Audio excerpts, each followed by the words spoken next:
Nama Om Vishnu Padaya Krishna Prestaya Bhutale Srimati Siddhaswarupananda Paramahamsa Iti Namini. Krishna. Okay, so what I thought we might do, actually for the next, not sure how many weeks, maybe 2 or 3 weeks, maybe even longer, is to talk a little bit about, each week, a little bit more about kirtan.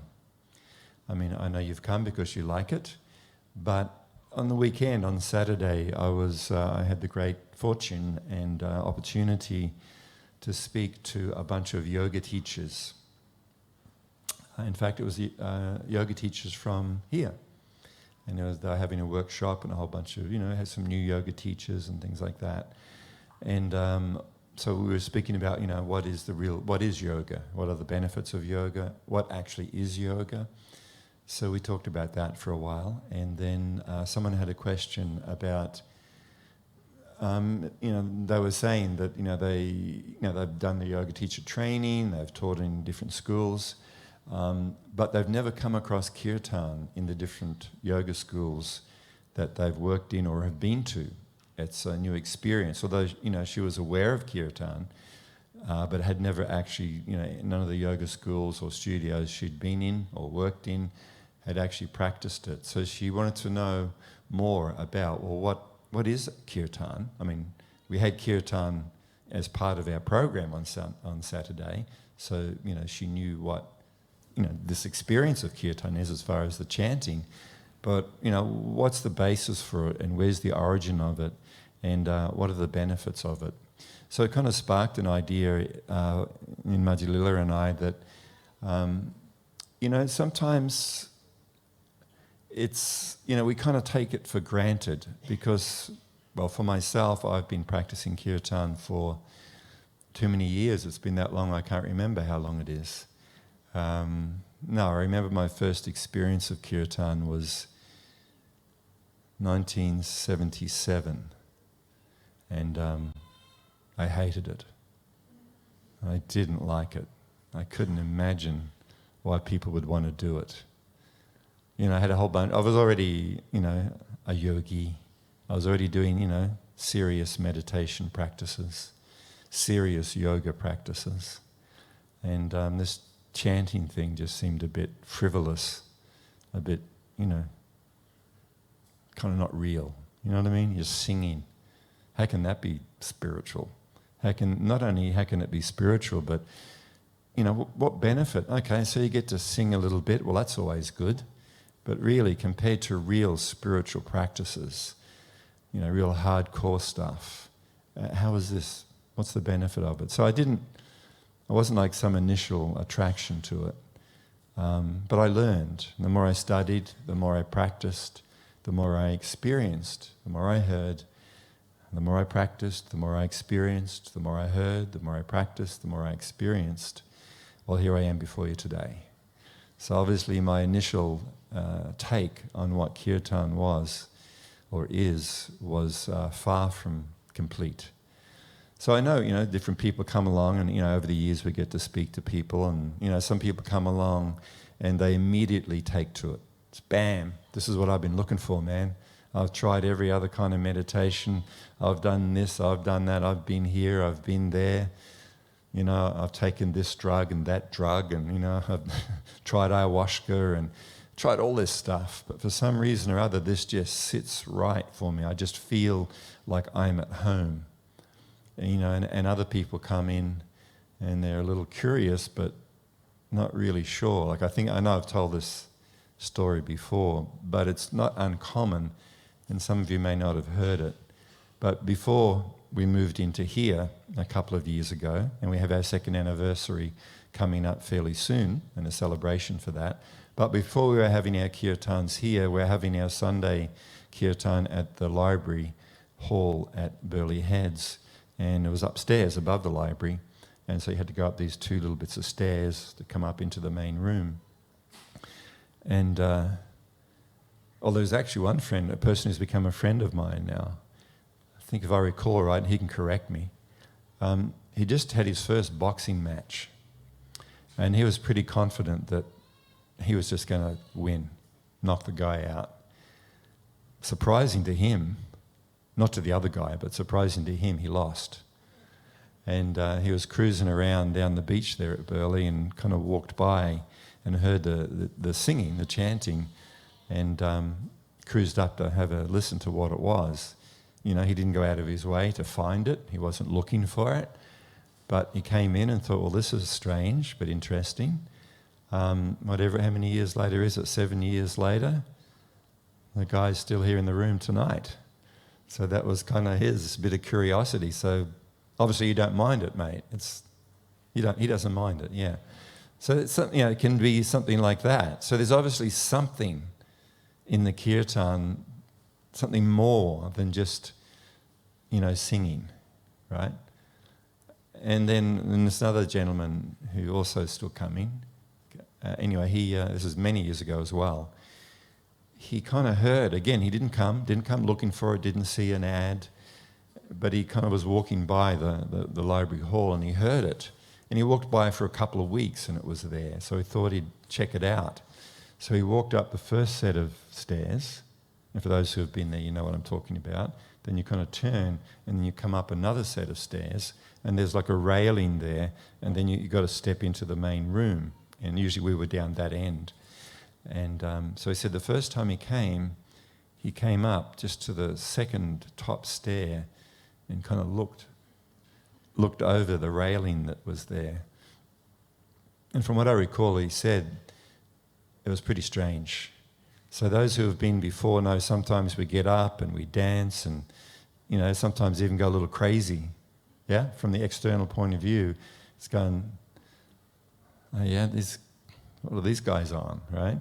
So he looked in there and apparently it was a night when it was, a bit of a rock out, kirtan, and people were jumping and bouncing into each other and going a bit crazy, a bit wild, running around and, shouting Krishna at the top of their head, top of their lungs.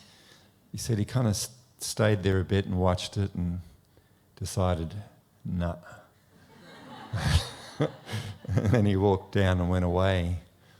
But for some reason he came back the next Sunday, just curious.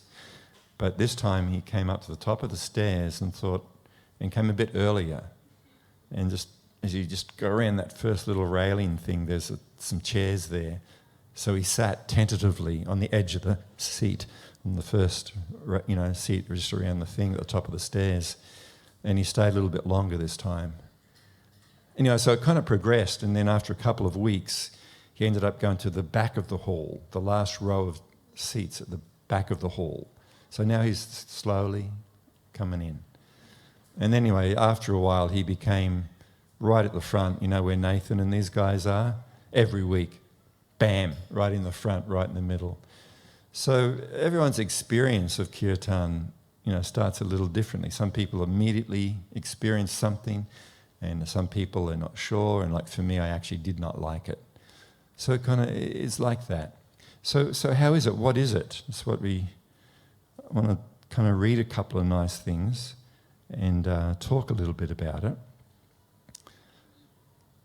So I was talking to the yoga teachers about the origin of kirtan, which I won't go into in depth, but sacred mantras and the chanting of mantras is there in the sacred yogic Vedic text since time immemorial.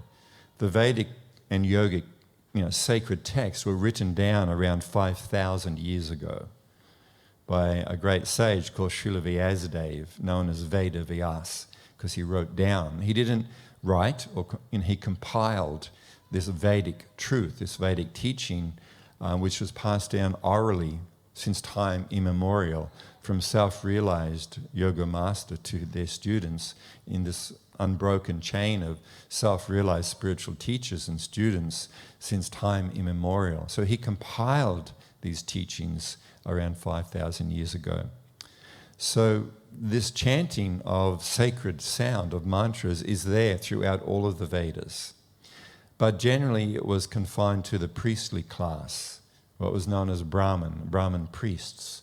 The general population, only on certain occasions and in certain ways, they may chant mantras but usually it was like they were given a silent mantra from their spiritual teacher, something like that. It wasn't a broad thing like this, where all kind of, riffraff, if you don't mind me describing us as all kind of riffraff, are here chanting these sacred mantras. Previously, you would not be allowed in. You are not qualified. You have to train from when you're 5 years old, for many, many, many years, because there are certain rules that govern the chanting of sacred mantras. There's a certain pronunciation which you have to have perfectly correct. Cannot be any mistake at all. There's a certain meter and a certain timing and a certain rhythm and even, a certain volume and there's a certain length of certain parts of the mantras that have to be of that perfect length or shortness according to these different grammatical marks that are above the Sanskrit mantras. It tells the person how to chant them, as they're meant to be. Some long here, some short here, some extended, etc., etc. So this was, they were there in the Vedas, in the yogic text, but not available to the masses of people. But 500 years ago, Chaitanya Mahaprabhu, this great spiritual personality, he appeared in Bengal, in India, 530 odd years ago, and he inaugurated what we are experiencing here today and what is being spread around the whole world. This congregational or group singing and chanting of these names of the Supreme, these yoga transcendental mantras. So the difference is that we are not chanting these different sacred mantras. Like there are so many mantras in the Vedic teachings for different purposes. They use different mantras for weddings, for funerals, for coming of age, of starting your business, and all kinds of things. Like I said, all different reasons they have the chanting. But this practice of kirtan or Sankirtan is actually the congregational or group chanting of the many names of God. So these are not just for other reasons. These are actually sacred names of the divine. So he inaugurated that this movement that everyone, no matter their caste, color, creed, sex, education, nationality, no qualification needed at all, none. You didn't have to have a professional voice to be able to sing everything, in harmony. You can be singing flat, you can be singing out of key, out of time, and the effect of chanting these names is equal. So it has nothing to do with any qualifications whatsoever. Everybody and anybody can join in and experience it. And Chaitanya's mission or his goal was to spread around the whole globe, in every town, in every major metropolis, in small villages, in individual people's homes, that there would be the chanting of these names of the divine. So he left behind these 8 amazing texts pertaining to this chanting of these sacred names. I'm not going to read them all now, but there's a couple of things I wanted to read just to establish what are the benefits. Why do this? Other than you come along and you get a feed, not everybody will let you go to their concert and sing, right? Join in like that. There's some weird people who are here. There's some nice people that are here. And there's some nice weird people that are here, and everything in between. So there's many reasons why we come, right? So what I'd like to read is a couple of things.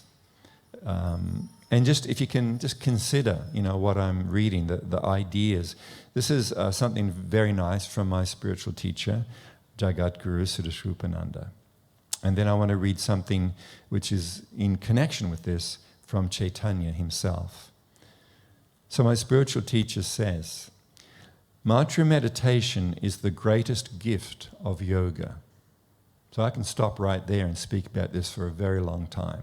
There are so many gifts that we get from yoga: increased, mental clarity, able to deal with stress, our body feels more comfortable. So many things are the gifts of the tree of yoga.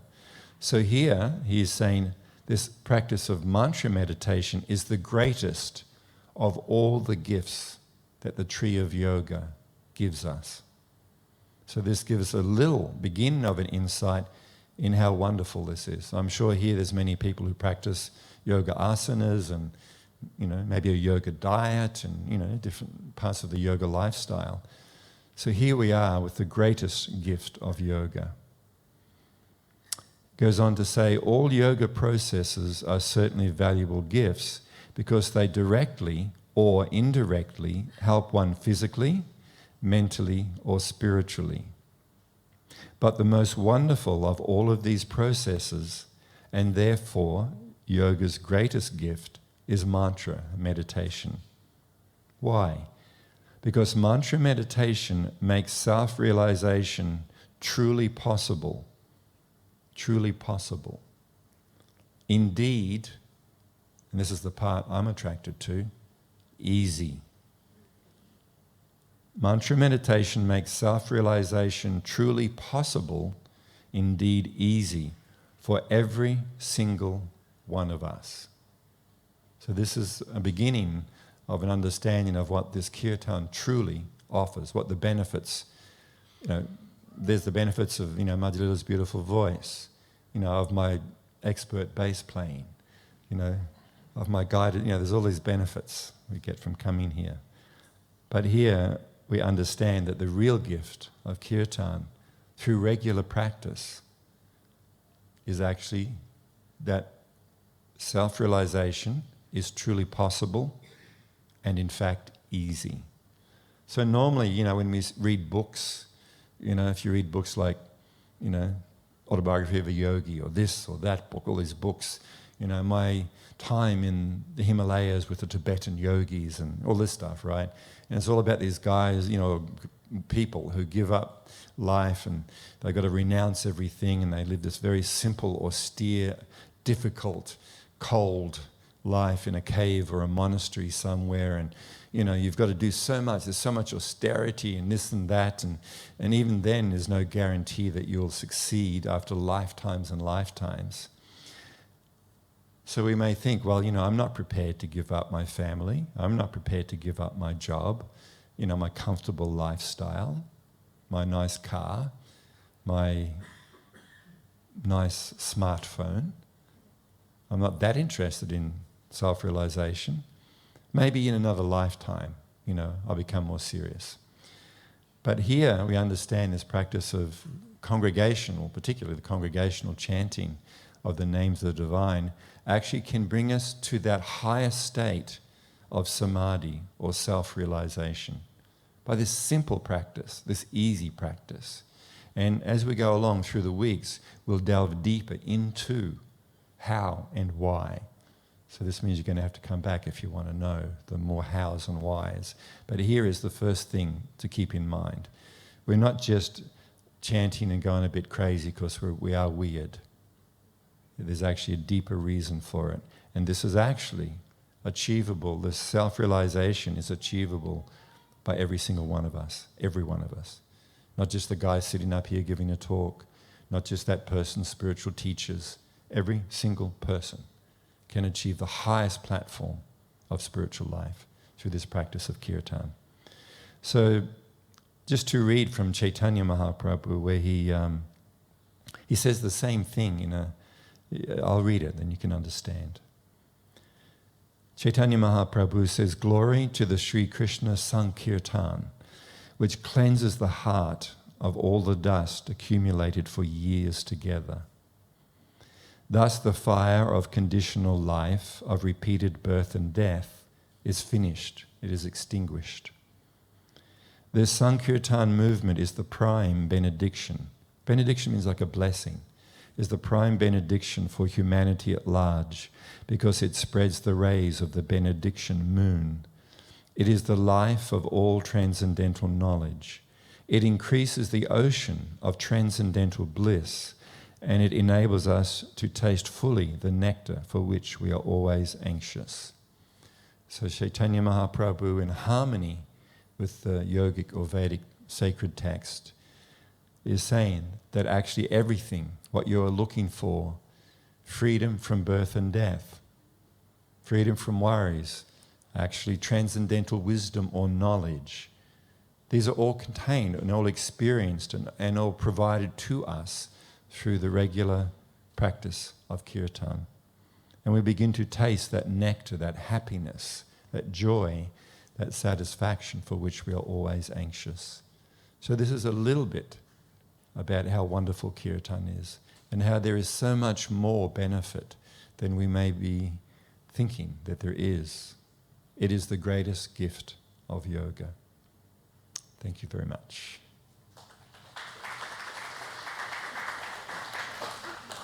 So as I said, we'll continue next week and so on, and we'll explore deeper this beautiful practice of kirtan.